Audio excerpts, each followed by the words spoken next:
Hello guys, আপনারা সবাই কেমন আছেন? এই যে গ্রামের বাড়িতে চলে আসছি।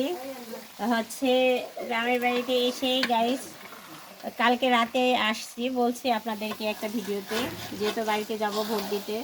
তো এই যে বাড়িতে চলে আসছি। তো আজকে আমার হাজবেন্ড আবার বাজারে গেছিলো, গিয়ে এই যে গরু মাংস আনছে। এই গ্রামের গরু মাংস ভালোই, আলহামদুলিল্লাহ।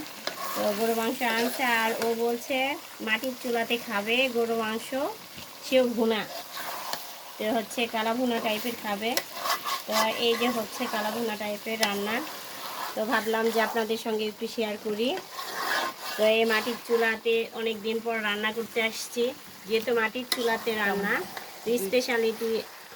স্পেশালিটি তো থাকবে, রান্না অবশ্যই মজা হয়।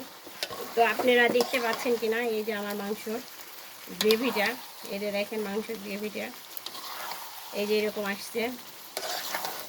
তো এখনো রান্না হয়নি, রান্না চলতেছে। এটা যেহেতু একটু ভুনা ভুনা খাবে, তো এইটা এখন কষানোর পর্যায়ে আছে। এই যে নাড়তেছি।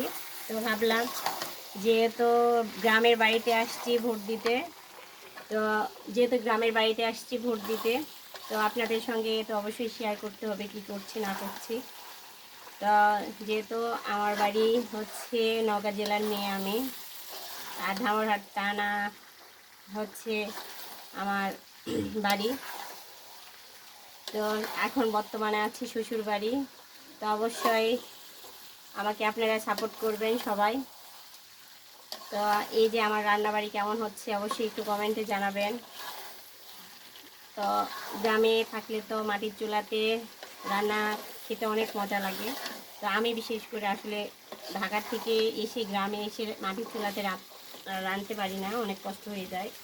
তারপরেও হাজব্যান্ডের আবদার, এই কারণে চলে আসছি রান্না করতে। তো এটা আমার হবে কালাভুনা। তো আপনাদের সবার দাওয়াত থাকলো আপুর বাসায়, সবাই চলে আসেন। আর কমেন্টে অবশ্যই বলবেন কেমন হচ্ছে রান্নাবাড়ি। সবাই ভালো থাকবেন, আল্লাহ হাফেজ।